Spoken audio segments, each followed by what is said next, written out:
Hey everybody, welcome to Getting Stoked. Want to jump in real quick and tell everyone how you can connect with the show. You can follow me on Instagram, Twitter, and Facebook for constant updates, events, and whatever ramblings and going on I might be involved with.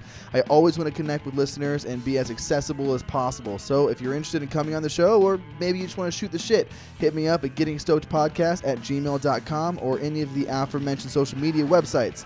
Always feel free to send me links to your music, and if I'm into it, I'll hit you back. You guys are everything to me, and it really means the world that anyone listens, so thank you so fucking much. Enough with the chuffa, let's get on with the show.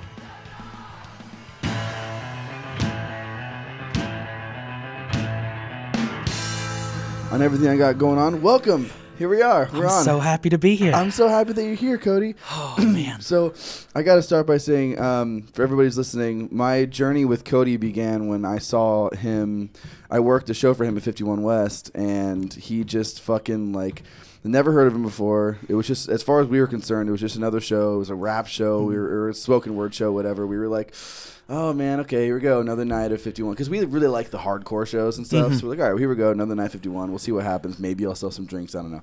And then you fucking packed that place in, and it was insane. There were so many people there. I sold so many drinks that night. And it was obvious immediately, like, this guy hustles, man. Thank you. So Thank you. I immediately was like, I need to talk to this guy right now. And the songs were great. The lyrics were great. So that was one of those really nice, surprising nights at 51 where I did not get what I expected. I appreciate that. And I think I'm pretty hardcore. You're really hardcore. Yeah, I'm the most hardcore spoken word artist out there. You are the most hardcore spoken word artist out there. You got to get Thug Life tattooed on your belly or something like that. Already do. I can take my shirt off if you want. Sex sells, man. Dude, yeah. So I'm going to jump right into it because the first question that I have for you is regarding the most recent full-length album, EP? Yes. It's full-length album, right? Which is God is a Starving Artist. And I kind of wanted to jump right in and say, what is the journey of God is a Starving Artist? Because it feels like more of a journey than even Glossophobia was in 2014. Oh, yes. God is a Starving Artist. It was a journey, experiencing what led to it. It was a journey making it. What's really the catalyst of it is I grew up in the church. It was what I dedicated my whole life to. I wasn't one of those halfway people who were like, I went to church on Sundays and that was just what I did. That was my whole life up until I was 18, 19, and I started really, really questioning it. And, once you lose your whole life's purpose, it's really hard to come back from that. Yeah. Yeah, especially at such a pivotal age where it's 18, 19, you're trying to figure out, your actual life, and then your purpose is taken away from you, and it's just coming back from that and reestablishing what my life is about, and it stopped being about, the church and God and Jesus, and it started being about what I want to do with my life and my life's purpose, and it's really me deciding that I'm going to make it what I want, and it's going to be music. That's crazy, man. I lost my faith when I was 14 after hearing a Marilyn Manson album, and that was it for me.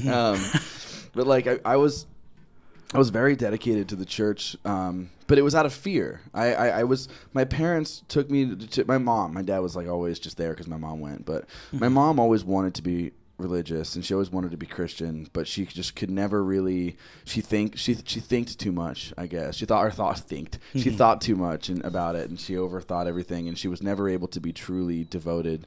And I always was a weird kid growing up, and after seeing the movie Constantine when I was like, I don't know, 11 or 12, I totally thought that I was possessed by demons. Like, without it beyond a shadow of a doubt, thought that I was possessed by demons. So I went and got saved. And then I went to church 3 times a week by myself because I was like, this is what I don't want to be possessed again. Like, this is me. And then the curtains were pulled back, and then I just like never turned back to it. And I had some angsty years in there. But now I'm cool. Now I'm like I had Derek Hackman from the Breaking Pattern on.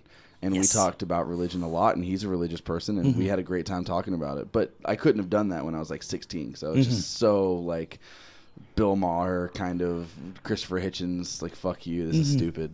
I'm happy that I'm not like that anymore. Yeah, high five. Look at Losing that. religion buddies. Yeah, exactly. Yeah, so go ahead. I had a similar experience. That it was really the catalyst to me losing my faith when I was 18 or 19. I had really, really bad anxiety.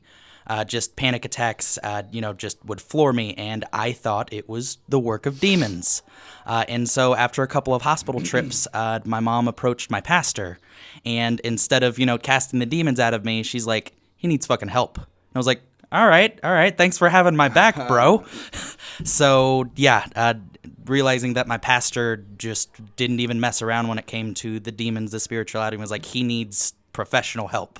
That really, it really struck a chord with me. Damn. So you were going real far down in there. Yes. That sucks, man. I'm sorry. That was me too. I was having panic attacks and stuff, and it's like, that's crazy. But it must have been so much harder as someone who was 18, 19 versus someone who was 12.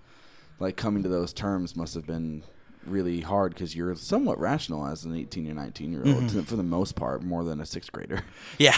That it was a journey. I wouldn't take it back for anything. Of course, of the darkest times, it led to some pretty dope music, I'd say. Yeah, I would say that as well. So God as a Starving Artist was kind of your journey. How old are you now? I am 23 now. 23 now. Okay, so then what was going on then during Glossophobia?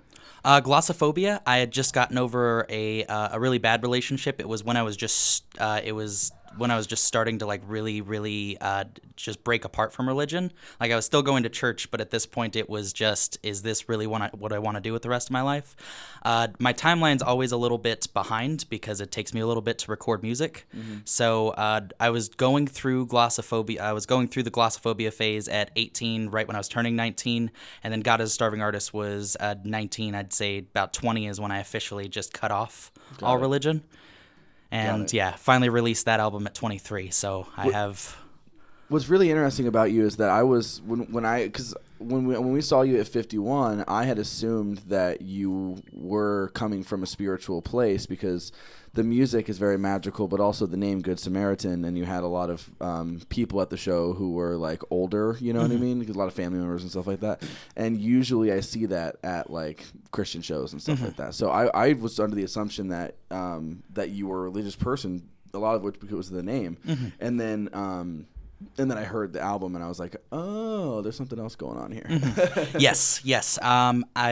When you're with a religion like that for so long and it becomes such a big part of you, you can never really lose all of it. No. So much of my positive traits, it does come from Christianity, modeling myself after Jesus, after the Good Samaritan, and just all of the people you see at my shows, all genuinely wonderful people. I have no problem with religion or religious people. The vast majority of them that are really, really about, living life like Jesus, the most wonderful people you'll ever meet. Absolutely. So, that was my thing with Mormons growing up. Is I would always I remember because I'm from Ohio. There are not Mormons in Ohio. Mormonism was a thing that you saw in South Park. It was not real. Like, no one ever thought about it. Ohio is for lovers, not Mormons. Exactly. So I moved out here, and then I saw it all the time, and I thought it was funny and whatever. And then the more Mormons I met, the more I was like, whatever, it doesn't matter what they believe in because these are the nicest humans I've ever met in my life and the prettiest. Like, something about the genes. I don't know if I'm not going to say eugenics or anything, but there's something about Mormons that are just like really pretty people. Yes. No, the people who work at Chick-fil-A and Mormons, they come from the same cloth. Yeah. It's crazy, man. And so now when I was starting to, it took me, and I'm sure this is a journey that you're still on. From when I started to break away from Christianity, when I heard Antichrist Superstar, from that point until I'm going to say 22, 21. So I'm going to say from 13 years old to 21 years old, that entire journey was me still divorcing myself from the knee-jerk reactions that I had built from when I was believing in God. All the praying, all of the in the back of my head thinking that heaven existed and things like that. I struggled with those, and still to this day struggle with those ideas because like it's ingrained in you for so long that like that divorcing process is intense. Yeah, like, it is. I imagine that's still something that you're going through now. Not so much anymore. Within you. the past year, now that the thing that I replaced my religion with music, it's starting to go really, really well. Yeah. That's really what I fall back on. Is I fall back onto my work. That really, it takes up a lot of my time. It takes up a lot of my energy. I don't really pray as much as I used to, or look up and be like, you son of a bitch, you're doing it again. Gotcha. Yeah, man, that's the thing. I think about that stuff a lot. Like, I remember when I would get really anxious, I would pray, and once I realized that God only existed to me when I needed him was when I was like, hey, he's getting a really shit deal, because he only gets prayers from people when they're really upset, or when it's like evil people wanting forgiveness. Like that's a really bum deal. Mm-hmm. But the other thing was I just thought about it more, and I was like, well, that's not fair. I can't sit here curled up in a fetal position, anxious, and only believe in God when I'm like to the point of insanity, and then when I'm feeling okay, write him off and make fun of it. Mm-hmm. Like, that's not fair. I have to pick or choose. I'm just gonna have to suffer through it, because my convictions lie there the whole time. You know what I mean? Mm-hmm. Yeah, it's crazy, and I knew coming into this show that this is the earliest I've ever had an episode, which is fun. I like the nooner is fun. I like the noon podcast. This is interesting. Yeah, I'm usually waking up around this time. But yeah, I'm glad we could do it. It's a good way to start the day. It is a good way to start the day, man. Well, I always do the episodes at night because I work super late and I wake up super early. So this is pretty nice. Now, so where did the idea of the name Good Samaritan come from? And I never ask about band names or anything like that, but this one seems to have something to do with your whole journey. Yes. The name came, really, I was just trying to go by my regular name, and my producer at the time, he pulled me aside and he's like, this isn't going to work. You need to come up with something that means to you, that's at least semi-original. You gotta have a stage name. And what really meant a lot to me was, the New Testament it always had a special place in my heart. Of course, the Old Testament was important to me, but the New Testament is the kind of person I wanted to be. And what really stuck out to me was, the Good Samaritan, where everybody else was just, this guy needed help, he was robbed, he was hurt. And the Good Samaritan, when no one else would help him out, he took him in, gave the last of his money to help this person out that he didn't even know. And that really stuck out to me, mostly because of my upbringing. Because I grew up in the church, but two, I grew up dirt poor. It was not a fun situation. My mom was trying to raise a family of 5 kids and a really sick stepdad on $1,600 a month. We would not have made it without a bunch of Good Samaritans in our life who would be able to help us out with food and rent money whenever we needed it. So I wanted to, because that was the reason that I'm here today. I wouldn't be able to do anything if it wasn't for the people who helped me out. I wanted to be that Good Samaritan in other people's lives, and that's... Got it. So now your family, like I mentioned previously, is ferociously supportive. Yes. So what was it like breaking the news to them that you were having your faith challenges and things like that? I never really had that sit-down conversation with them. Yeah.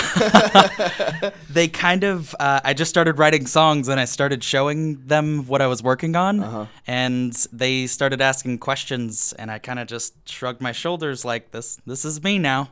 We never really had that sit-down conversation where I'm just like, I don't believe in this anymore. I'm sorry. I hope you guys can forgive me. Partially because I was afraid to. That's just an uncomfortable conversation, but partially also because I don't feel like I needed to. Yeah. This was my own personal journey. I had moved out of the house by then. And good for you. Yeah. Good for you moving out of the house already. I didn't move out until I was 22. Oh, don't get it twisted. I moved from my mom's to my dad's. Not all the way out yet. Okay. I've been out a couple of times, but Got it. That's good. I mean, it's good that they're still supportive of you and they're not being judgmental of you, because it seems like you grew up within the Christian.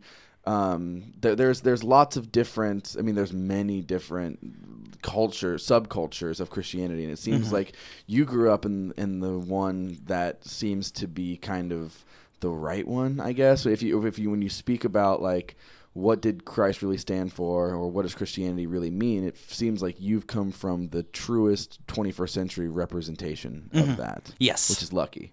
Yeah, no, I didn't have a lot of the fake church, the just the fakeness, the clickiness. I never experienced that.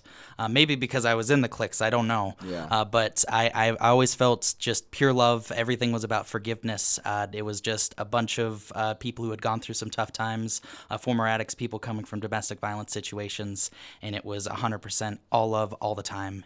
It was really what religion should be about, which is why I felt so confident breaking apart from it, because if I felt the truest form of what religion should be and it still wasn't for me, then there's nothing I can do about that. Got it. So was that non-denominational? Pentecostal. Really? Yes. That is very surprising, sir. Yep. I've seen some shit in the church. Good Lord. I see, because that's what I was leading. It's because I belonged to a non-denominational church, and they were very like, let's play music and have a good time and rock bands and stuff. But Pentecostals were always like, my grandma was Pentecostal, and she was fucking scary. That is crazy to me. Well, I should say the pastors, they were kind of scary, and I never really grew close with them. It was the congregation that I was about. Yeah. So I saw some crazy things. I've seen demons being casted out of people, people feeling Lord. the Holy Ghost. Yes. All kinds of that crazy shit. But no, after church, we all got together and we just had a great time. You know what, though? There's something to be said about that. Like, I wish that I belonged to some kind of faction, and I guess music is that. But sometimes I wish that I belonged to some kind of faction that made people as ridiculously passionate, and they believe in it so strong and so hard that they'll like jump, like they'll writhe around and scream and have things cast out of them, and they really believe that that's happening. Like, that is so intense. And it was all so casual. Like, that would happen in the church, and then we'd go have a barbecue and be like, Denny's. George, remember when you got possessed? Good times. Man. Good times. That is so cool. Yeah, that's crazy, man. Like, it's that and that was all in Arizona, right? Yes. That's very interesting. I don't hear about Pentecostals really that much anymore, and especially in Arizona, where I don't feel like it's as like, I grew up in a small farming suburb of the Midwest, so it was just like more churches than books, just everywhere, everything you could possibly imagine. There's churches everywhere. Oh, man. Out here, it seems like they're everywhere if you want to go to them, but everything is so spread apart. I don't see them as often. I see the bumper stickers everywhere, and the not of this world and stuff like that. Yeah, we kind of hide away in nooks and crannies. We moved around to a couple of different churches, but we had one home church. Yeah. And they're in strip malls. They're off on back roads. Yeah. Not really in your face, but they are everywhere. Yeah. No, that's definitely, that's really interesting. So what got you into doing spoken word? Or whatever you call it. What do you call it? At this point, I am messing around with so many genres. I just say spoken word with basically all influences of a bunch of different types. What started me off with spoken word was I absolutely loved Listener. He spoke to me in a way that no one ever could. But what really got me into spoken word was I started off Glossophobia as a rap album. Funny enough, I had a bunch of material written out for it, and then when I dropped Hazel as kind of the spoken wordy but kind of hip hoppy single, I just got reamed by someone for calling it hip hop, and that really affected me. So I just rewrote everything that I did. I was like, you know what, I'm gonna go full Listener until the point where I can do hip hop and be fully confident that I can do this. And at this point, spoken word, it's always going to have a place in my music. So it's not a transition point for me anymore, but it did start out where I was going to do this until I could rap and be comfortable with it. Got it. Makes sense. Yeah, man. Listener, someone posted years and years ago, I think it was around the time when Wooden Heart came out, someone, my buddy Andrew on Facebook, posted a link to the Wooden Heart music video. And it was like nothing I'd ever heard before. I fell so deeply in love with that. And then I found like Death by Shotgun and all the other singles and videos, and I fell so madly in love with that. And they were absolutely mind-boggling. Yes. Like, and but here, I wrote a bunch of spoken word stuff, and I wrote that and recorded it for a little while. But my big guy was Shane Cozen, if you know him. He's the guy that did. I don't know if you ever saw the On This Day thing. It was like an anti-bullying spoken word thing with like a bunch of cool animation stuff. I'll send him your way, and he'll change your life. This is gonna happen. Like, I'm gonna send it to you, and you're gonna be like, whoa, cool. But he's amazing. He's just like, he's a poet. And he's got a great voice, and he's been doing it forever. And he's one of those guys where it's like, that's not fair. You shouldn't be that talented. Like, no one should be allowed to be that seemingly effortlessly just a wordsmith. Like, the words that shake the boundaries of the way that you think. And that's the thing that I love about spoken word is I'm in love with words. I've always been obsessed with words and etymology and the way that phrasing is structured. And my favorite comedian of all time is George Carlin. And one of the reasons that I love him so much is because everything that he did was rehearsed so that each word would fall off of the next, and he would rewrite things just to move words around and make it this kind of verbal ballet. And that's one of the things that I love about spoken word, and rap music definitely in points as well. But spoken word specifically, when done right, that's the thing about spoken word though, man. Like when it's done wrong, and it's like there's a lot of like really popular ones, and I'm just like, this gives everything a bad name. It's so cheesy. That's what it is. It's really cheesy. Yes. Like when that first started to get big on YouTube, like 4 or 5 years ago, and there was all these guys doing all that stuff, I was like, this is so cheesy, man. Yeah, and good for them. They're speaking their mind. But yeah, I love button poetry. Like a solid 25% of the videos I see, it just makes me cringe. There's some good ones, man. There's some really good ones. Also, some ones that just that I don't know if you saw it, but it's an old one. I think it's a classic, but it's the OCD one. Yes. Oh my god. That's what got me into button poetry. I saw that video and I was like, oh my goodness. That was so emotionally intense. There's a few of them on there that are crazy. Did you see Listener when they came through? I did not. I was working that day and didn't have any PTO. Oh, really broke my heart because the one time I've seen them live, just one of the best shows I've ever been to. Where'd you see them at? I saw them at the Underground. They were playing with 68. Okay. And Dan Smith, just the nicest person you will ever meet. Yeah, I was just shaking, babbling mess. I was just starstruck, and he was able to carry an entire 5-minute conversation with someone who wasn't able to finish a coherent thought. Yeah, we almost got him to stay with us because they put out the thing on their website that says, hit us up, like if you want to offer somewhere to stay or something like that. And I was talking to him, and I could have gotten him on the show too. I just didn't get to him in time. But yeah, we worked that show at 51, and it was crazy, man. But he brought someone with him they brought someone with them that, like, I love when an opener blows me away more than the headliner. Like with Listener, I knew that Listener was going to be awesome. And I went into it knowing that, and they were awesome. Great job. But there was an opener that I didn't expect who destroyed, and his name's Levi the Poet. Yes. Oh, my God. Levi the Poet is amazing. That new album is so good. I haven't gotten the chance to listen to it yet, but yes, Levi is one of the best out there. He is just as good as Listener. It's incredible. Yeah, man. I'm sorry, I'm sending you a name right now on Messenger because I need you to check it out later. Cool. But yeah, man, Levi the Poet, his new album's amazing. He has like 2 songs on there that are just specifically soul shattering. Now, as far as the new album versus Glossophobia, what do you think the biggest, I guess, jumps were as far as quality, or how much have you differed as an artist in between those times? Oh, it's a world of difference. When I made Glossophobia at 19, I did not know how to sing. I sounded like a dying cat. I think that is the biggest. That's not fair. It's true. I asked my dad for some singing tips, and the one tip he gave me was stick to your day job. Ugh. I was not good.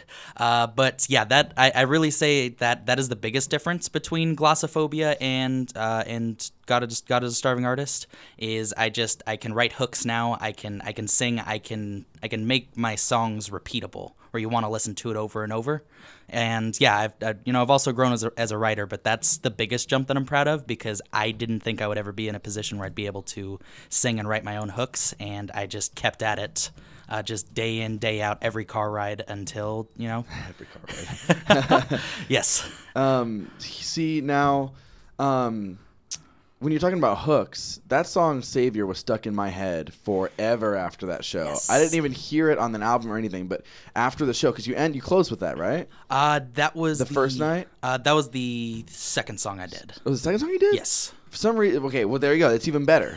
That was the first song you played. It was the second song you played, and it was stuck in my head forever after that. Good. Like, that hook is so good. Now, I do have to say, though, I not to be critical, but I prefer your voice on that song live versus the effects that are on it in the single or on the album version. Okay. Yeah, I was listening to that and I was like, I like his natural voice a little bit better. I appreciate that. Thank you. Yeah, I'm just letting you know. Go au natural on Yes. in future releases. Yeah, I was very critical of my live takes. So I probably put a little too much effects on it, or at least made my people do it. No, dude, Yeah. I did. We did that with our music too. It's totally. It's one of those things. You know what I mean? It's forgivable because the song is great. I was just thinking about it, and I was like, I need to let him know. He just needs to let his normal voice shine because I Thank really you. like it live. I really do appreciate your voice live. I appreciate that. You guys can't see it, but I am smiling so hard right now. Now, how did you start setting up your own shows? Because that was the thing that really caught me. Like, this motherfucker can hustle. So what really started me setting up my own shows is no one would want to book me, and I wasn't having it. I messaged so many promoters, artists. I went to shows and I met people, and I just couldn't get any responses once I sent that message out. Once I was like, "Hey, my name's Cody. Hit me up if you ever need somebody to play at your shows." And I was hanging out with my friend Corey. Cool, awesome human being, and I was telling him about my struggles and how I couldn't get anybody to put this show on for me. And he said, if you can't find a lane to fit in, you got to make your own. And so that's when I started just looking for venues to put on my own shows, looking for artists who wanted to play shows with me, and it was all downhill from there. But in the good way, where it was just smooth sailing. Smooth sailing. Yeah, no, that's one of those things. Like I never know what to say, uphill or downhill, because it's like. But yeah, man. Like this last show that you put on, just like every single day, like, but you made it fun. Your hustle was fun because you were funny about it, and you were like self-deprecating about it a little bit, and that's what made it tolerable, as opposed to just putting up the same press photo over and over and over and over and over again. You were really funny. Thank you. Yeah, I try not to be annoying about it. I like to joke a lot. I like to have fun, but I also like to be really, really persistent. Yeah. That last show, I was really the only one selling tickets. I think all the other artists combined had like 10 tickets sold, but I still managed to get 77 people in the building, and it's all about just being genuine in who you are. And I think I'm funny and a little annoying, and people like that. No, people like that. So. Now, what on God is a Starving Artist? I'm going to jump back and forth. Okay. What on God is a Starving Artist do you consider to be kind of one of the most kind of meaningful songs? Because they're all really intense. But like, is there a song that sticks out to you specifically that really feels like it's like hard on your sleeve, like personal? There are two songs for two different reasons. Okay. The Recipe for Dark Matter. Was one that was just really personal to me. It was something that I needed to absolutely get right because of how sensitive the topic was, and I feel like I really, really accomplished that. So the Recipe for Dark Matter, as far as the actual writing process goes and just the song itself, but Andromeda is the one that I'm most proud of. Because originally my producer who worked on the album at the time, he was on the hook, he was on the third verse, and when he left the project, because the project just, everything was corrupted, and he just left the project, and I had a bare bones song that I needed to make, a banger. And so I was really down about myself at that time, and that third verse I wrote, my favorite verse to this day. And it just made me realize that I didn't need a specific person to accomplish my dreams and to make everything that I wanted to happen. I could do it myself. So talk about then, what is Recipe for Dark Matter about? The Recipe for Dark Matter, it is about the actual topic was about the suicide of a loved one, but what it really, really meant to me was about just the death of something that meant everything to you. And I talked about it in the form of a relationship, but really what it was about was, the loss of my religion, but in the form of a person. Got it. That makes sense. That's really in Andromeda. Andromeda. That was it was sort of like kind of a story about myself and about the anxiety and the problems that I was going through, as well as being able to tell that story, because the actual story of God as a Starving Artist was lose my religion, find a loved one, and then they pass away. And it just about coming to terms with I don't need religion or a relationship. I just need myself and my music. But Andromeda, it was all about just losing the beginning of that relationship and trying to save it desperately when you know that there's no coming back to the way that things used to be. Got it. Damn. Intense stuff. We're not messing around over here. No. We don't fuck around when it comes to my sadness. But there's something about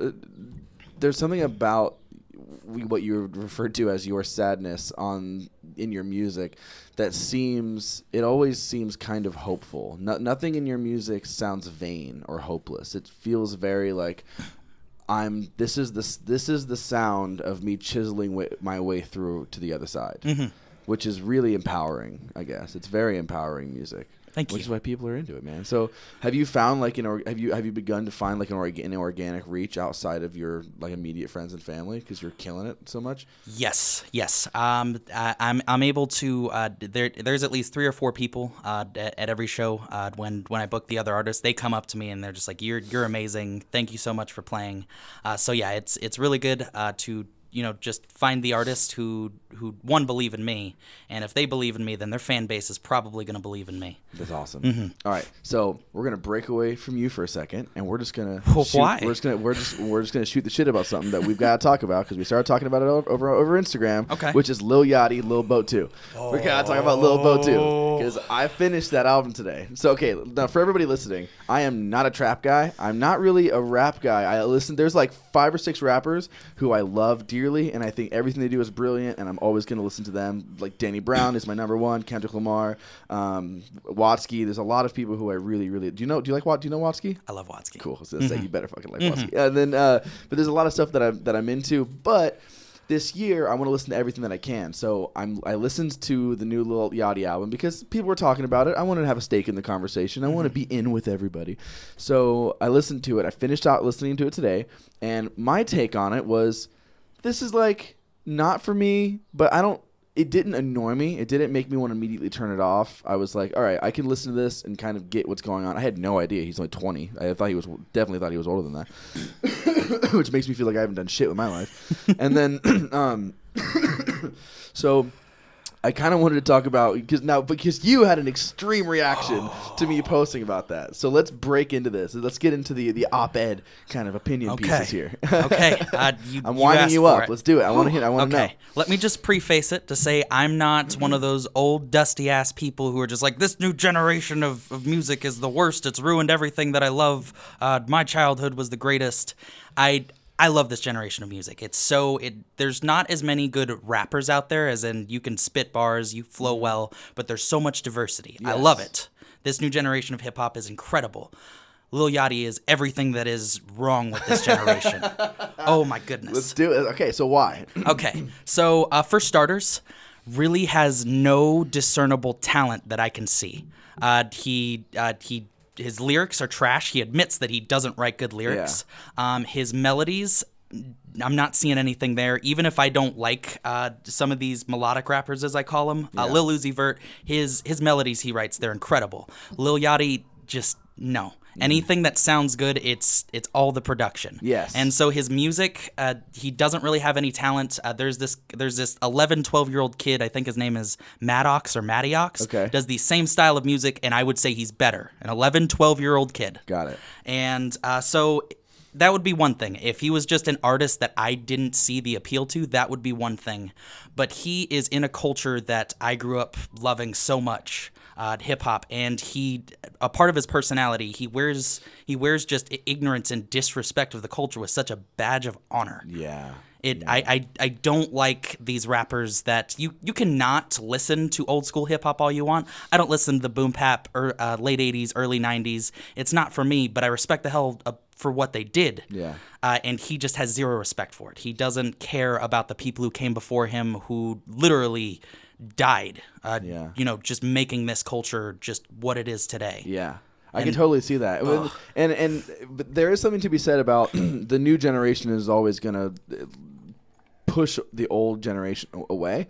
Like, I mean, I don't know how many punk bands of the 90s and early 2000s necessarily respected people like the Eagles or whatever, but they're always going to push their parents' music or the last generation's music away. But I will agree that there's this weird level of but with rap music, there's always a level of arrogance because that's kind of the name of the game with a lot of rap. With a lot of rap music, it's a lot of braggadocio and whatever, and I see that and I get it, and some of it's funny and whatever. I get it. That's part of the culture, but there seems to be now. It seems to be really cool to be disrespectful towards everything that came before you, and this is all that matters right now. And in 10 years, I mean, where the hell is Lil Xan going to be 10 years from now? You know what I mean?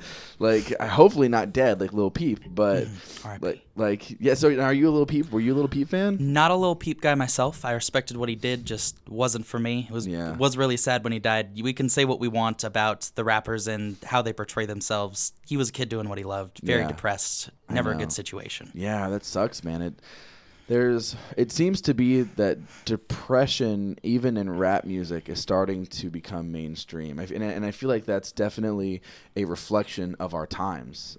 Even, and this sounds really stupid, but I read this really cool article even about how Tide Pods and the whole Tide Pod eating thing was a reflection of our culture at this time being very self-destructive and depressed, and how like even all the memes that are popular now are all about degradation or devastation and hating yourself and hating who you are and everything like that. Everything right now is about some level of discontent, and even people like XXXTentacion, who I again don't like, but it seems to be like you're always going to have the mainstream is always going to be like about fun and heartbreak and things that everybody can relate to, but it seems like on the other level of popularity, depression and mental illness are things that are starting to really get talked about, which is good. Yeah. But some rappers, and I would feel like I would say XXX is one of those guys who really kind of glamorizes it, I guess, and that's not cool.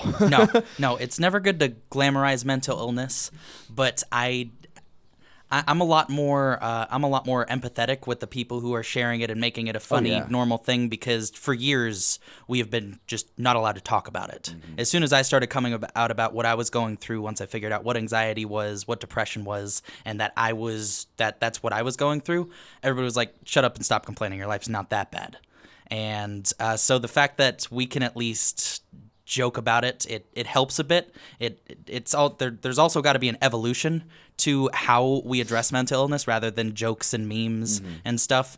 But I feel like we're on the right path. But the path to doing the right thing is filled with mistakes, and I think we really got to move past glamorizing it, making it a fun thing. Yeah, I would totally agree with that. It's very.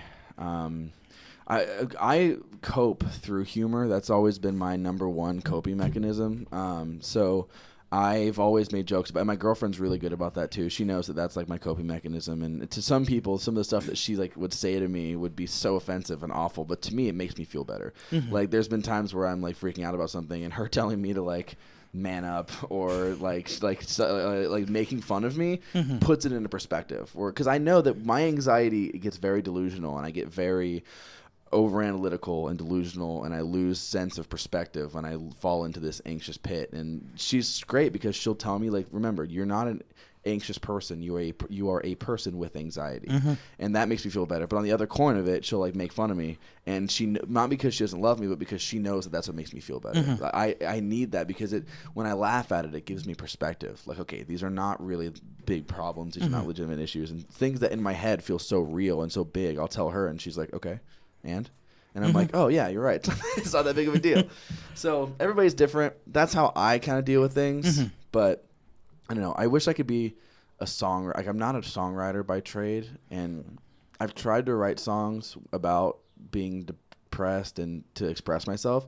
But I find that writing songs about it, like, keeps me in that moment. And all I want to do is escape that moment. So I'm not really I can't ever foresee myself writing songs about my tribulations, because I just want to escape it. I don't want to mope and live in it. You know what I mean? Oh, I definitely understand. I'm completely the opposite.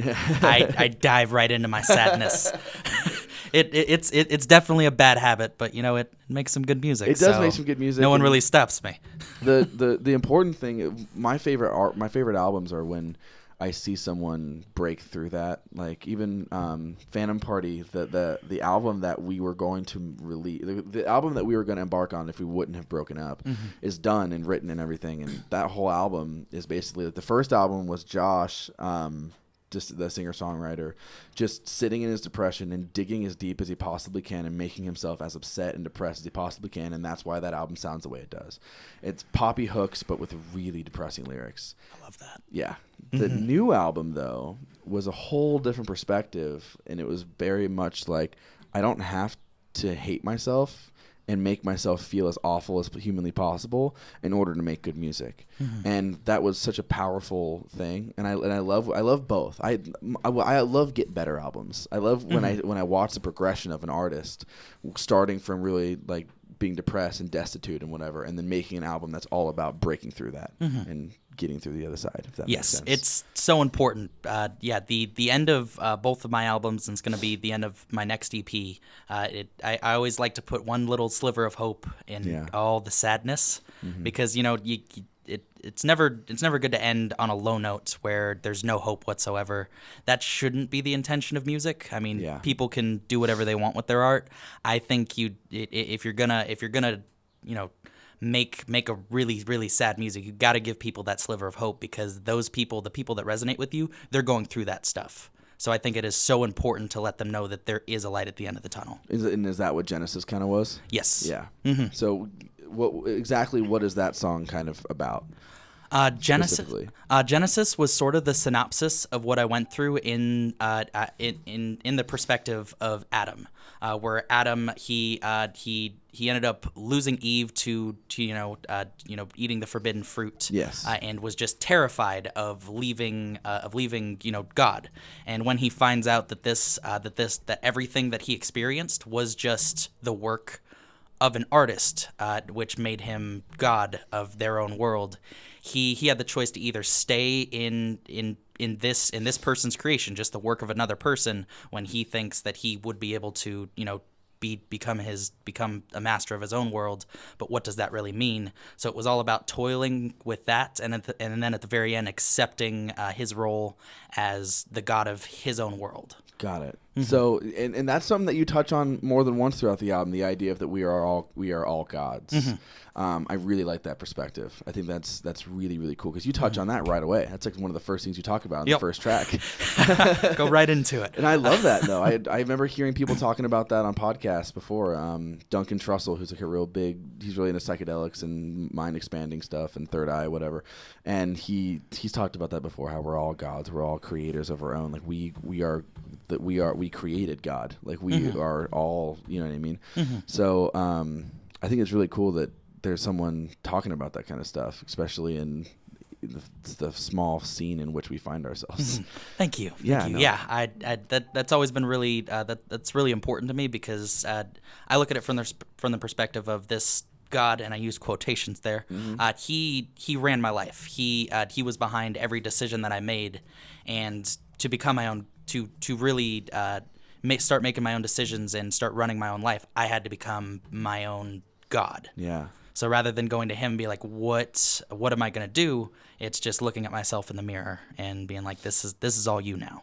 Were there any like red flags, so to speak, while you were growing up in the church that you kind of shied away from thinking about, or just like accepted without, what I'm talking about? Like, were there any things you just... Yes. Yeah? The one thing that always just bugged the hell out of me was didn't matter how good of a person you were. If you did not accept Jesus Christ as your Lord and Savior, you were going to hell.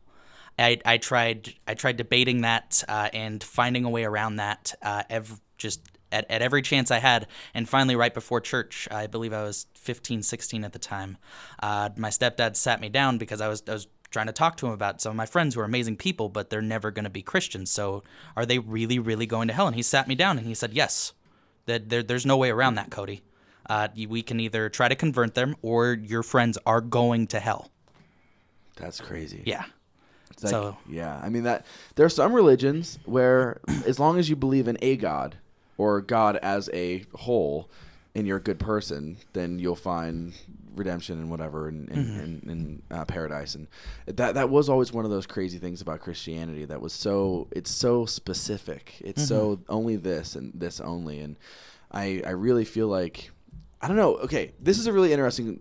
I have a question. So you have been in the church far more recently than I have, and you are surrounded by Christians far more than I am.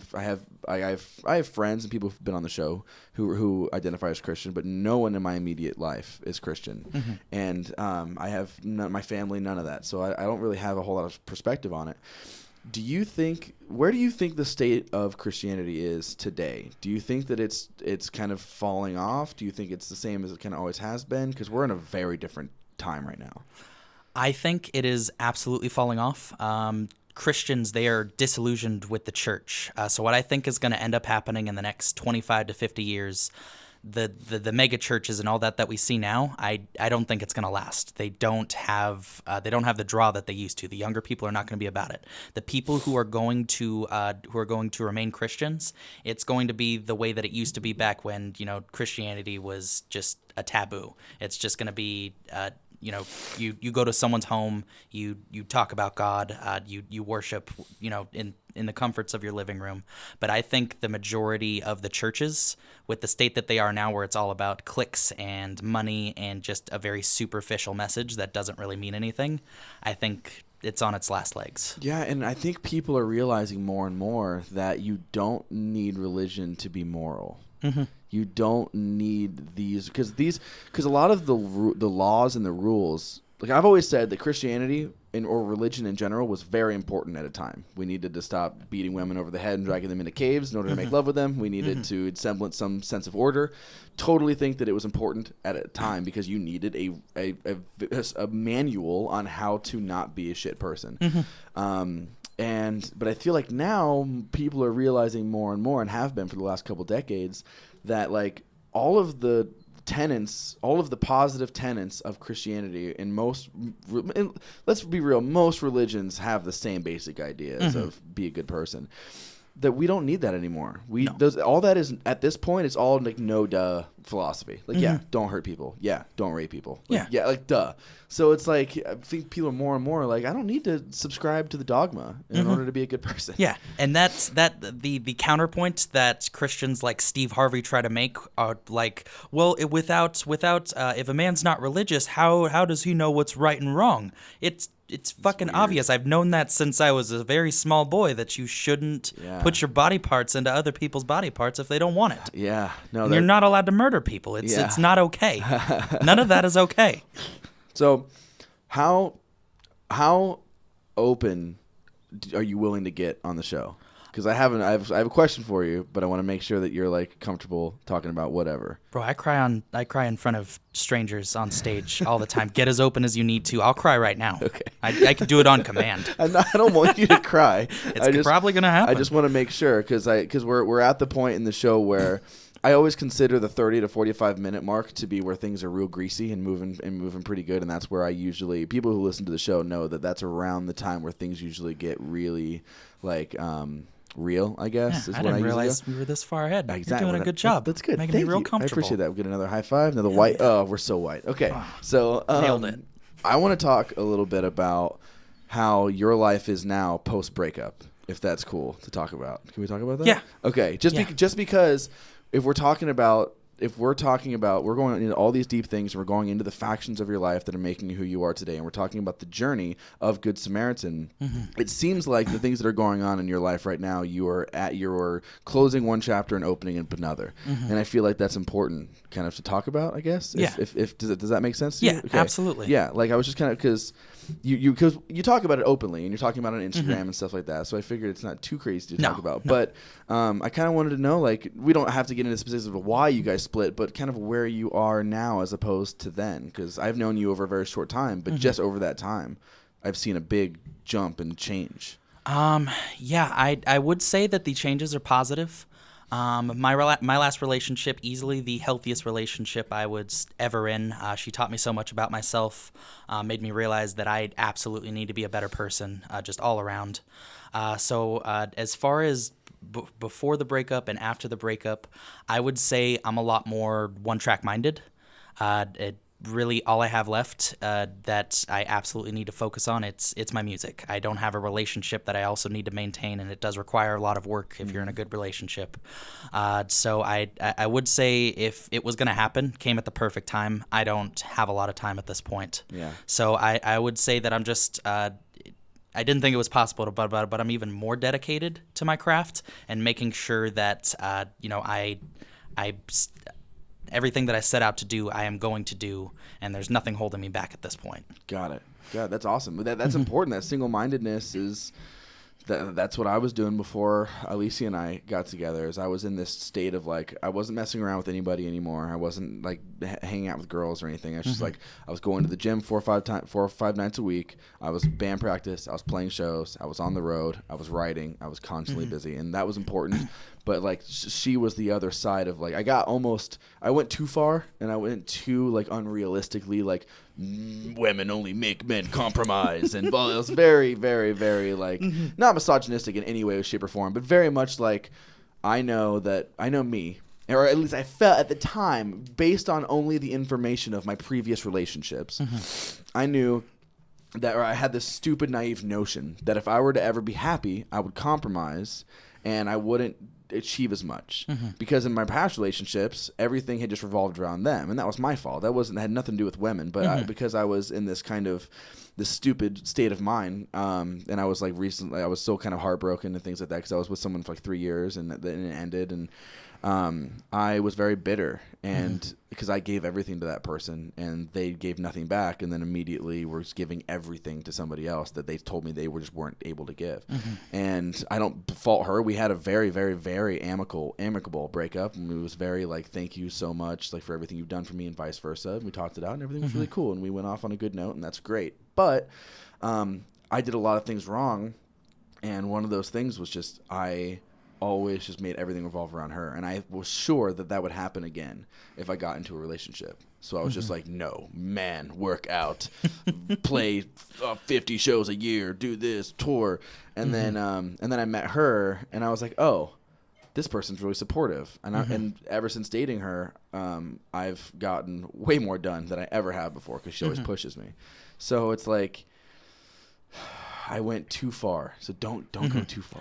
Don't lose your rationality. No, I'm trying not to. That it's so important to have the right woman for you. Yeah. As much as I was in love with Katie, and no matter how much I tried to make it work, our personalities and our goals in life, they weren't the same. So I'm not going to try to go too far and be like, I can never love again. Yeah. Not in any time in the near future. It will take a very specific type of woman to make me want to commit. One that has a similar mindset as me, where we've got to work, we've got to make our dreams come true, we got to know what we want to do with our lives, and just set out to do it.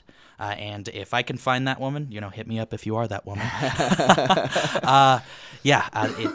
Nothing will stop me at that point, because like you said, you're getting more done now that you have found the right woman for who you are and what you want to do. Yeah. And that is so important. Yeah, it is important, man. But those bad those relationships that end badly or that don't work out teach you so much, and it's one of those things you get burnt and you learn from it, and you learn how to not do that again, and it sucks, but unfortunately pain is the best teacher. So it's like you kind of have to go through it, and that sucks, and I'm sorry that happened, and but I'm happy that you're keeping it together for the most part. And yeah, for the most part. Yeah. Yeah, no, I definitely learned a lot. The number one thing that I learned is you cannot change another person's mindset. If someone doesn't want to be the best version of themselves, you can't make them do that. Yeah. It's a very personal journey, and partners help each other through everything, but you cannot go through that for somebody. That's a really harsh journey though, man. The idea of because I've known so many people in my life who I want to get better in this way or another way, but until they're ready to make those changes on their own, or at least try to make those changes on their own, you can't force them to. And it's one of the most painful and aggravating and frustrating things that I've ever gone through in my life is I love this person. I know that this person can be X, Y, and Z, and I know that they can get out of whatever anguish or pit that they're in right now. But until they're willing to at least try to pull themselves up, like you can't heave them over the other side. They have to at least put, like, if you're going to give them a boost, they at least need to put their foot in your hands. You know Absolutely. what I mean? So it's like, it's rough, and I always hope that those people will eventually kind of pull themselves up and out of it, but you can only do so much, man. Yeah, and the good news is she seems to be doing that now. Yeah. This us breaking up, it seems to have given her the inspiration she needed to make the changes she needed to make. Too little, too late. No going back on everything that happened, but good for her. Yeah, but you're young, and you're young. We're young for the most part, and You'll be all right, kid. Yeah. We're young. We're relatively the same age, and it's one of those things where, like, I don't know. I mean, you're a spoken word god now. Like, you're not gonna be able to breathe for all of the panties thrown at you on stage. Oh yes. The kind of music that's the attention that your music elicits. It's wet eyes, wet panties. Oh yeah, that's yeah. you. That's the thing about spoken word artists. Thinking, oh man, yeah. Just not to get too crude, but yeah. It must be stressful. This generation's Led Zeppelin, without a doubt. But that's the crazy thing, though, about the art that you have is that might not be true, but it's such a passionate art, and you guys get really, really, really amped up about it. And I love words, and I've always considered doing it, but I was always afraid of being around all of I didn't want to be pigeonholed as like a spoken word artist when I was interested in doing it, because there was such a, like, I remember going to a couple spoken word or slam poetry shows and just being like, this is lame. I do not like this. I like your approach way more, the show where you have rappers on and stuff like that. That is such a better way than those like slam poetry nights, because those are brutal. Thank you. Yeah, I've been to a few. Definitely not my scene. They weren't all about me. I wasn't all about them. Just very different from what I wanted to do. Yeah, and I think you ride that line really nicely between rap and spoken word. Thank you. It melds together really well. It's not jaunting in any way whatsoever. And the guys that you bring with you are generally pretty cool, too, the guys you throw on stage. Is that usually people who you already know or are friends with, or is that someone whose work you like and you hit up, or what? How's that work? Yeah, it started out as just people whose work I liked. We got close. They knew people who knew people, and, I started meeting them and, just collaborating with them and being like, hey, I got this show coming up. And yeah, so it's a really grassroots movement where I'm just meeting all of these people one by one and making those connections with them. That's important, man. So important. That's what my show's all about. I don't care about these people. I just want to make powerful friends. No, I'm just kidding. That's not true at all. Not true at all. No, this show started just because I always loved hanging out and talking to people, and I'm obsessed with podcasts, and I wanted to chance to sit down and talk to a bunch of people who I wouldn't have any business talking to otherwise. And it's been a fun journey, man, making those, not just making those connections, but just hanging out with people, making really cool friends. It's a really fun way to learn. It's a fun way to learn and to hang out with people and meet people, and it's really great. Yeah, and you're absolutely right. If you weren't paying me, I wouldn't be here. Speaking of which, are you interested in doing like a little performance or something like that up in here at some point to put on the internet? Absolutely, yeah. Okay. I've been practicing since yesterday for it. Actually. Oh, sweet! We'll get it done then. Yeah. We're not ending the show right now. I just wanted to. Okay. Just curious. Okay, I'll go just right now. Yeah, man, we'll get that up on YouTube and cool. we'll get it working. So, as far as you said, you've been talking a lot about how you're going headfirst into music right now. Do you have anything kind of lined up, or any recordings that you're working on, or studio time, or anything like that? Yes. So my goal, I always like to I always like to make unrealistic goals. Yes. Because at the very least you're going to accomplish a lot, and you won't be able to just rest on the laurels of those accomplishments because you didn't do everything you set out to do. I want to drop 4 projects this year. Okay. I am currently in the studio working on one, writing 2 others, and then another is basically done. Just gotta get it mixed and mastered. You weren't at my previous show. I dropped Sorry. 3. That's perfectly okay. You were playing a show. Yeah. Kind of a little bit more important than seeing me play a show is other people playing their shows. Don't be humble. But yeah, I actually dropped 3 unreleased songs off an upcoming EP, and it went over very well. Are you doing the Bandcamp thing? You were, but the new one's not on the Bandcamps. I believe I put it on the Bandcamp. I didn't want to focus on it because I learned how to get it on all the other streaming services. And then, like, about a month later, I just put it on SoundCloud and I think Bandcamp without telling anybody.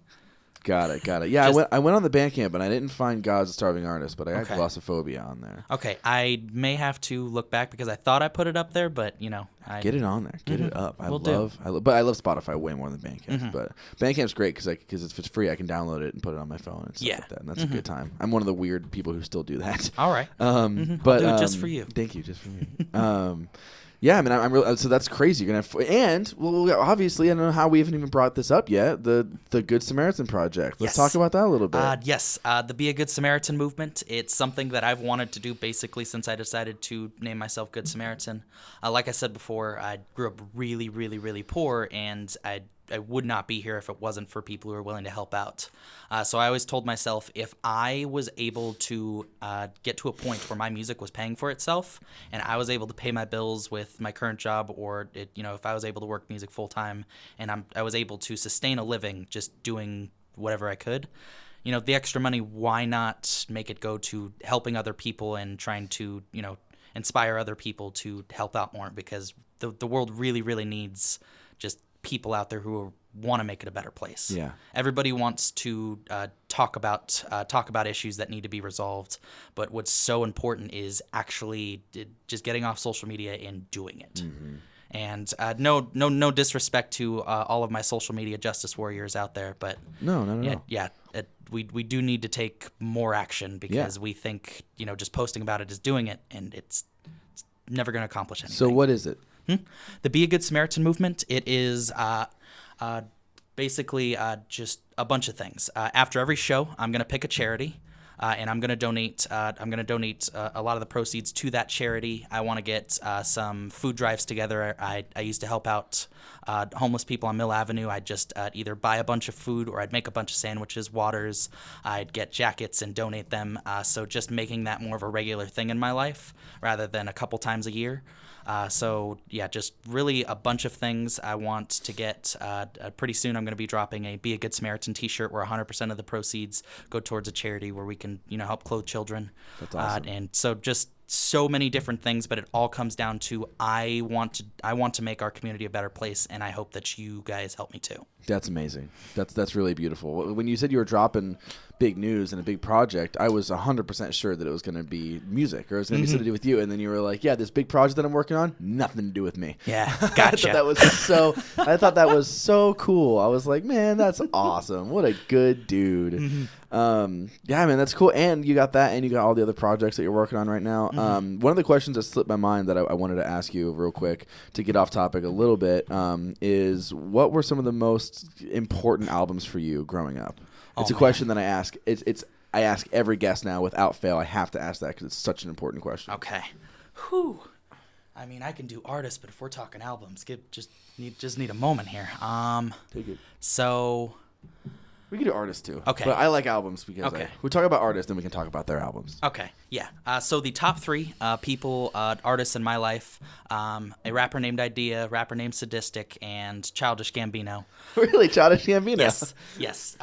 It's a bonfire. Turn the lights out. Oh man. Oh, that makes me feel so gangster. Oh, I love that song, dude. That damn, that album was good. Mm-hmm. Incredible album. Camp did it for me. I really liked EP from Childish Gambino. It made me realize that there's more lanes in the mainstream than just the Drakes where you're really handsome and you're singing about girls or the really hood stuff. He was sort of like that in between where he was really dorky and awkward, but he could still make awesome hip hop music. Sadistic and Idea two of my favorite rappers of all time. Not two of my two favorite rappers of all time. Just really complex words. A couple other albums, Sadistic, The Balancing Act. That album literally saved my life. And I don't mean literally as in not literally. I mean literally as in probably would have offed myself if it was not probably, definitely would have. Really? Yes. There was a moment when I was just getting into him. Can't remember how old I was, but I was really, really down about myself, drinking a lot of vodka, had a bunch of sleeping pills, and was just like, why the fuck not? And out of nowhere, I didn't know that his name was also Cody. It was just kind of on the background, and then out of nowhere, I just started listening to it, and he said the words, "You're not alone, Cody. You're not alone. Just stay by my side, and you'll see what grace provides." Damn. And that I don't have words for how that felt. So amazing. he literally saved my life. Idea, he helped me through, my loss of religion. He was a big part of God is a Starving Artist. If you listen to "Color My World Mine" by Idea, that was really the inspiration behind the whole theme. And that was on Firstborn. His album "By the Throat" is also incredible. Yeah, just basically all three of those artists, their entire discography, incredible. Yeah, I couldn't get into Childish Gambino's second record because of the internet, just because I didn't have time to read that screenplay and all the other shit. I wasn't invested enough. I love the new one, the funk record. Yes. Called Awaken My Love. Awaken My Love. Oh, that album is so fucking good. So proud of him. Yeah, me too, man. And I love Community. I loved him on Community. That was like one of my favorite shows ever. And his stand-up special, Weirdo, was phenomenal. And High Five number 3. Community. Oh, yeah, number 3. Yeah, no, I love Donald Glover, man. He's great, and he's in the fucking new Spider-Man movie, which is what he always, not playing Spider-Man, unfortunately, for all of us who are big geeks of him. But first time I ever saw him was in the Mystery Team movie. Oh my god, that was so funny. I didn't know who he was yet, which is the Derek comedy DVD, and I saw that and I thought it was hilarious. And then I saw him in Community, and I was like, I recognize this guy, and I was like, oh my god, he's that hilarious movie I saw years ago. Yeah, dude, Camp. I actually haven't heard that album in years because I overplayed it to the point where I never wanted to think about it again. I bought the record, I got the vinyl, and I played it like crazy to the point where I never wanted to look at it again. And I sold it or I gave it to somebody or something because I just couldn't handle it anymore. So, but yeah, dude, that album was so good, and the Bonfire single like blew my mind. Yeah, just all around front to back. I also love Because the Internet. It was a little bit much for some people because there was so much to it. Yeah. But just incredible all around. Yeah. I'm looking at the track listing and trying to remember the other songs that I really, really, really dug. I liked That Power a lot. I liked All the Shine was cool. Firefly obviously was great. Backpackers I think might have been one of my favorite songs too. Kids was amazing too. Kids, Keep Up. Yeah, that was awesome too. And LES. Yeah, that whole album was just fire, man. Loved it. So versatile. So versatile. And like the EP, oh yeah, because the EP had Freaks and Geeks on it and stuff. Yeah. Damn, I forgot he had like a bunch of stuff before Camp. I'm looking at it right now. Yes. Everything before Cul-de-sac, it's unlistenable to me. Unlistenable to him, so I don't feel bad about saying that. Yeah. That's dude, that's awesome though. I love that he left. Which is weird to say, but I love that he left the show and was like, I'm not passionate about it anymore. I'm not going to do it anymore. Good for you. Yeah, no, it was definitely a good career move for him. He's very good at knowing when it's time to wrap things up. Yeah. And the fact that he has so many other hustles, it's, you're just never not going to get your fill of Donald Glover. He will be in your life in some capacity, even if he leaves something like Community, which meant the world to me, my favorite sitcom of all time. But, when it's time to go, it's time to go. And he keeps putting out amazing things. Yeah, those paintball episodes, man. Good God. In the bottle episode where they're all sitting in the room together, and that whole show was just amazing to me, man. And it sucks that Chevy Chase is a piece of shit, but whatever. It's what do you expect? He's one of the I feel like a lot of actors from back then were like that. And it's just like that's the old time. That's how they were back then. They had everything handed to them. They were rock stars. Bruce Willis, all those guys who have now come out to be like not really great people, or they're very sassy and very spoiled and stuff. That's just how they did it back then. You have to be a little bit more humble, I think, to make it now, especially when you're just one internet call out away from ending your career. Social media has really humbled the entertainer. Yeah, it has. And good. Yeah, no, for sure. It definitely has. It's scary because, and I've talked about this before on the show, but it's scary because all anybody has to do is make up some lie about you, and you can be completely ended. Like you don't need proof really anymore. Like you just need an allegation, which is definitely scary. And I do believe that most of that stuff is legitimate, but it's also scary because it's so easy to just like end somebody. That's really freaky. Like, we're in this weird back and forth where the ship is going to right itself, but we kind of have to get there. No, that's part of the reason why I've decided that part of my brand is just be as 100% open, honest, and me as possible. Yeah. Because if there's an allegation at this point, if you follow my Instagram, you know who I am. It's not some fluffed up version. It's not me trying to appeal to anybody. It's me 100%. Yeah. Allegations, I take them all very, very seriously, and it is really easy to get carried away. But yeah, if anything ever happened, and I was called out for something, God forbid, people would know me, would know who I am, what I'm about, and I think that would help me ride through it. Absolutely, and that's where I come from too. I try to be as completely honest as humanly possible and that's one of the reasons I started the show in the first place, because I was tired of like boring interviews that were always the same way and going on radio shows that sure I respected and I loved, but nothing special is happening. It's just you're just promoting, and I never wanted the show to be just promoting. I wanted it to be like, this is who this person is, and this is who I am, and this is kind of what I want to do with that. So honesty and all that stuff has always been important. All the people who I looked up to in my life and modeled a lot of what I do after were people who were branded on their honesty. So I never wanted to be like this actor or anything like that who was playing a role. Yeah, it sounds stressful. Or a Jay Leno character. Yeah, exactly. I don't want to pretend that I like somebody's music just to fill an episode. And I tell people that too. It's like sometimes people will write in and email me and be like, "Hey, here's our music. I hope you like it," because everyone knows that if I don't like it, I'm not gonna have you on the show. Like it's just how I am, because I'm doing this for free. I'm not gonna put up some music that I don't like. So I respect that. Thank you for liking my music. I like your music. And I like you. I like your hustle, and I like that you work so hard at it, and came to, and really to me and a lot of people out of nowhere. Because you weren't working like opening shows in the scene or anything like that. You just like came out immediately with fire, just like filling up spaces.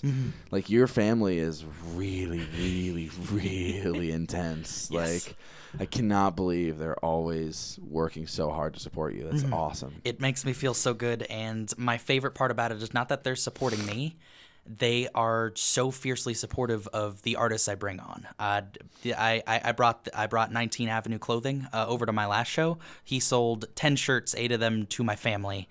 They follow everybody on Instagram. They just love being a part of this scene and having a chance to do it and being exposed to it. So it's not just that they're supporting me. They're supporting everybody that I work with, and it makes me feel so good. So I was talking to Alicia, and I set up shows and stuff, and I've always set up all of our headlining shows, and I always book everybody, and that was my job in the band, was to book.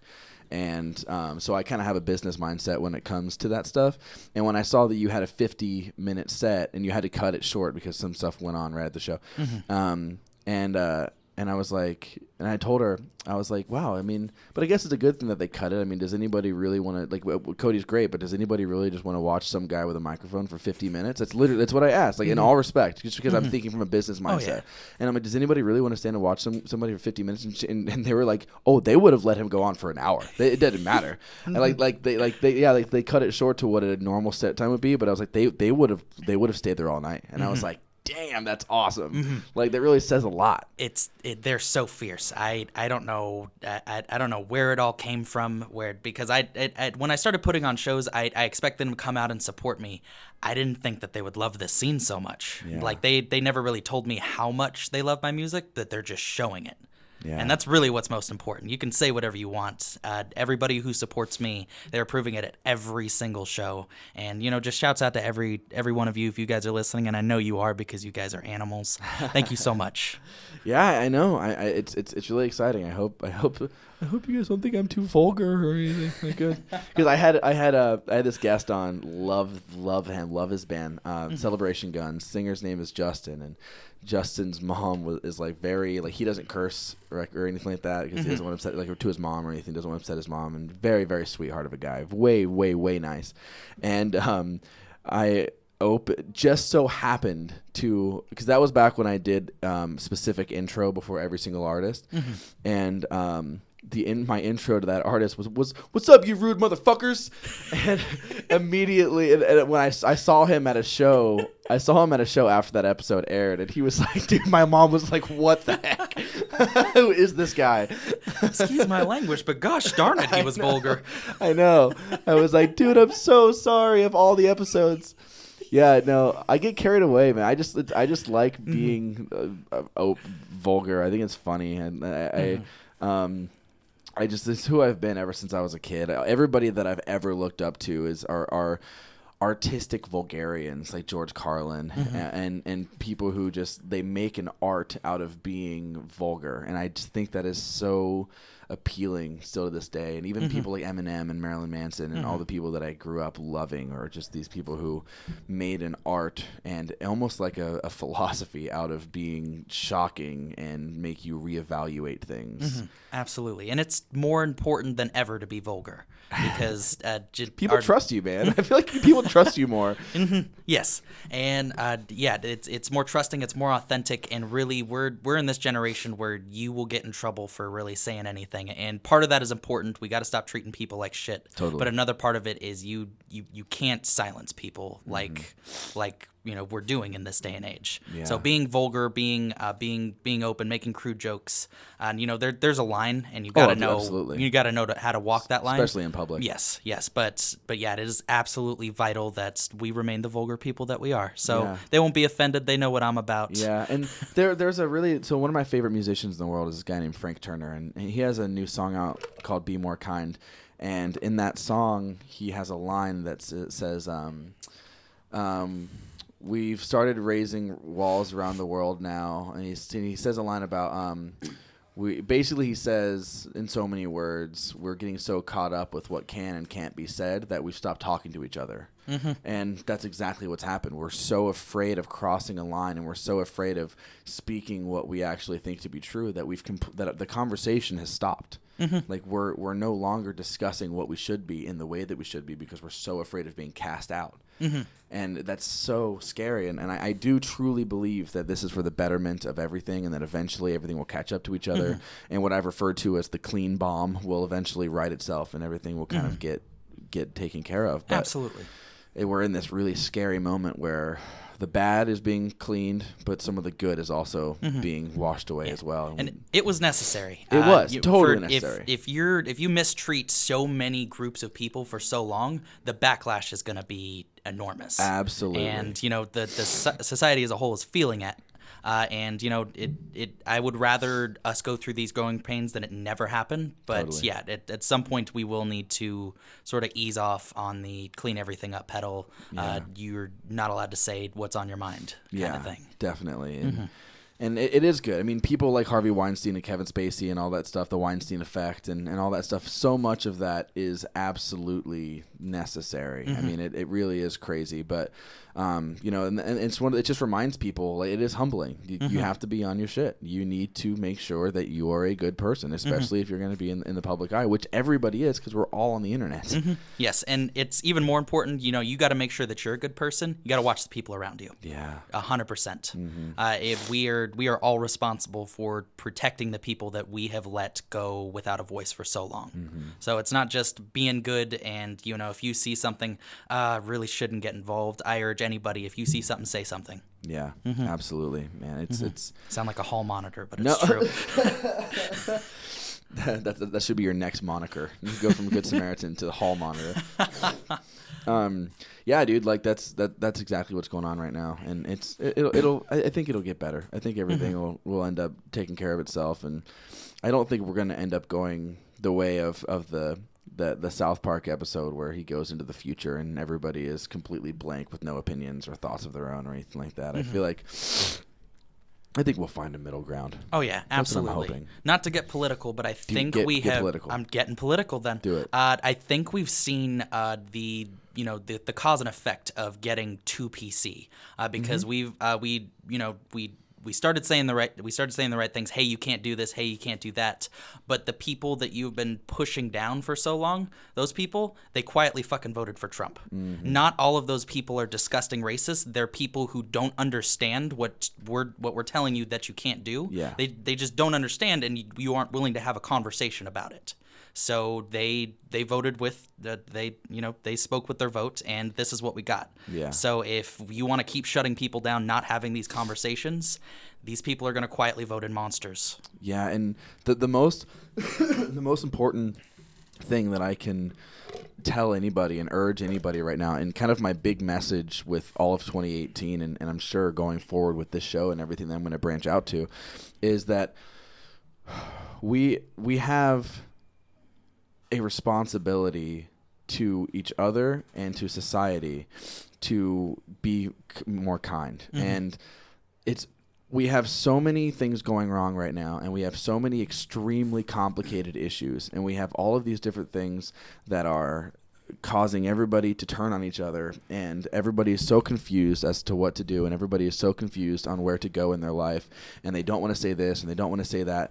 And everything seems so unbearably complicated, but it all boils down to a very, very elementary conclusion. And the answer to all of these extremely convoluted and multifaceted problems is be more kind. That's it.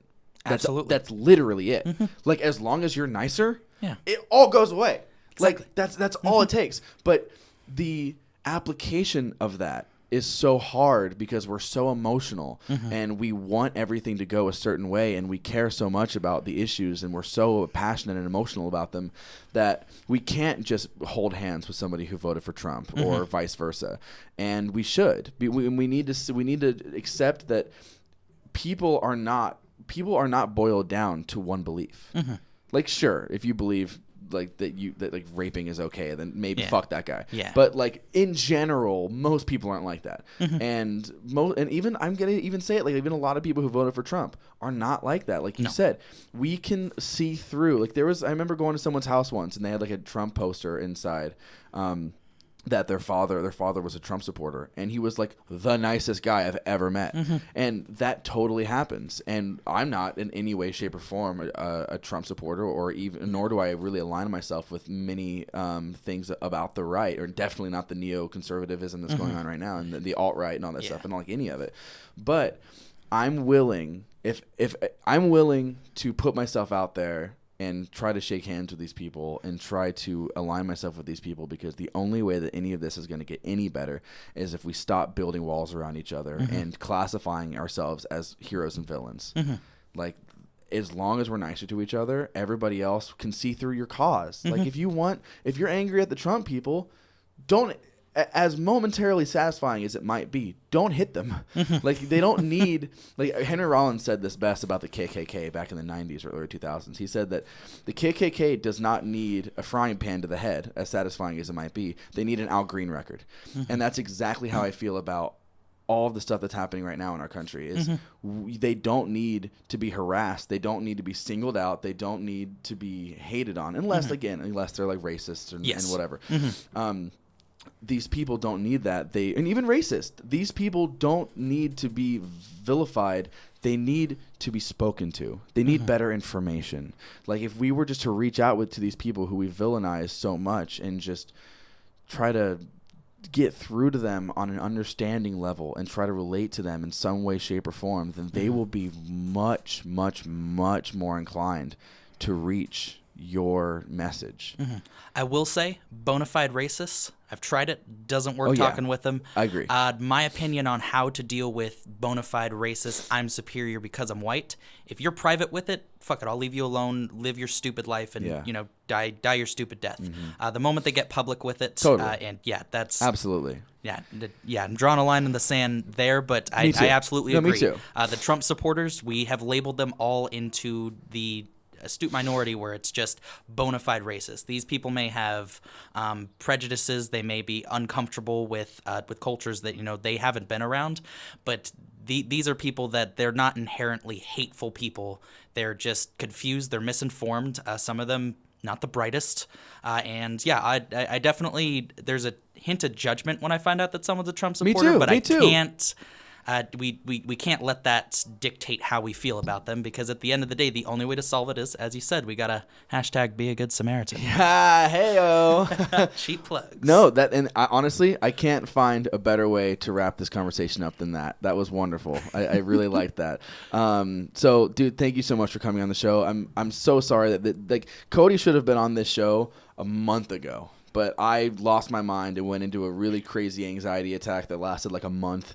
And so I had to cancel the episode on him, which sucked, and it was the worst thing that I ever had to do. But I just knew that the conversation that we had today would not have been the way that it was if I was distracted by my own mental illness the whole time. No, everything worked out great. Yeah, it did. I'm glad you're better, and thank you for having me. And you're in a great shirt. You wouldn't have had the great Tupac Shakur shirt on. Exactly. I'd be now. in a t-shirt and shorts in my and we're gonna get on. We're gonna figure out what we're gonna do as far as the what it's called. No one's seen it yet, but it's called the Good Dog Sessions. Okay. Now, by the time this is aired, there has already been a few that have come out. Okay. But because I'm running so ahead of schedule, they've been edited and done, but they haven't been out yet as we're talking. Okay. And it's literally just like an acoustic session or whatever we're gonna end up doing, and it's that interspliced with videos of my dog, which sounds really lame, but I like it. I'm into it. Yeah, no, me teaming up with a dog? Because the dog plays this weird role in the show that happened like extemporaneously. Like it wasn't supposed to necessarily happen, but everyone loves my dog, and the dog is such a character, and everyone who comes over always talks about the dog, and the dog has an Instagram, and it's weird. So the dog ended up being this weird sidekick to the show. So I figured, like, why not? We were just going to do an acoustic session, but the first one I ever did, but the dog kept like walking around in front of them as they were recording, or like trying to like climb on them while they were playing, and they were like laughing through it. And that's when I got it. That's when I was like, oh, that's what this has to be. This has to be like a laid back, fun thing where the dog is like having fun. Like we did an episode with the guy from Holy Fawn, Ryan Osterman, and he's down there playing with his pedals as he is wont to do, and he's like messing with the pedals, and the dog comes up and starts licking his face while he's playing with the pedals, and he pets her in the middle of the, and that's where I was like, yes, that's what this is all about. Like it's so simple and funny and adorable. I love dogs more than I love people, and that's a very white girl thing to say, but my love for dogs knows no bounds. So I am, with all due respect, I'm way more excited to play with your dog than I am about this, and I'm super excited about this. Let's do it, man. For real though. Thank you for sticking with me. Thank you for coming on the show. Thank you for being so supportive. I appreciate the YouTube comment and all the stuff that you've done for the show, man, and as much like support that you've done, and putting me on a way higher pedestal than I deserve. So thank you so much for all of the support and the kind words. Thank you. I appreciate You deserve it. Thank you guys so much for listening. As always, got a lot of stuff. You've already seen it. If this episode, by the time this episode's out, y'all know what's up. And follow me on at Good Samaritan Rocks, please. Yes, at Good Samaritan Rocks. You just need to get the Good Samaritan hash. You just gotta pay that dude off. Get Good Samaritan. Like you need it. Get GoodSamaritan.com. Like it'll happen. Let's pull some money together to get your boy the legit domain. Absolutely. Let's get it done. I'll start that grassroots movement. All right, guys. Thank you so much for listening. Get stoked. Aw, shit. Look at that. The episode's over, man. We're done. Episode is finished. Luckily, though, there are plenty of other older episodes hanging around the internet anywhere you'd like to find podcasts. iTunes, podcast apps like Stitcher or Podcast Addict for either the iPhone or the Android. My official Podbean website. I'm fucking everywhere, man. I'm building an empire. Let's take over the fucking world. Anyway, if you've made it this far, I truly appreciate you and encourage you to please reach out and say hello. I'm serious about this, guys. I really want to connect with my listeners. So whether you want to come on the show or not, drop me a line. Hit me an email at gettingstokedpodcast@gmail.com, or you can hit me up on social media, Facebook, Instagram, Twitter. I think that's it, man. Thank you guys so much for listening. It really, I know I harp on it so much, but it really, truly means everything. So thank you. Get stoked.